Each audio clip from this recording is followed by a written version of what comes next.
Денес дојде до спогодбено раскинување на договорот помеѓу фудбалскиот клуб Брегалница и досегашниот шеф на стручниот штаб Добринко Илиевски Пижон. Според информациите од спортскиот директор на Брегалница Емил Тодев, во следниот период екипата ќе ја води Александар Танчевски, лиценциран тренер кој досега беше во функција на помошен тренер. Добринко Илиевски се заблагодарил на раководството на клубот на чело со спонзорот Кирил Глогов за досегашната соработка и за поддршката што ја имал и од играчите, но и од целокупниот персонал на Брегалница во периодот од јули минатата година па се досега.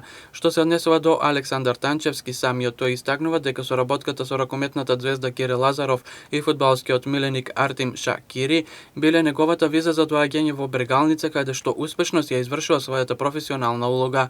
Инаку се уште нема информација од Фудбалската федерација на Македонија дали и кога ќе се одиграат надпреварите од одложеното 10-то коло во рамките на втората македонска фудбалска лига Исток. Првите информации велеа дека тоа ќе се одигра во недела на 8 ноември, а во тој случај Брегалница против Каменица САСА би играла во сабота со директен телевизиски пренос.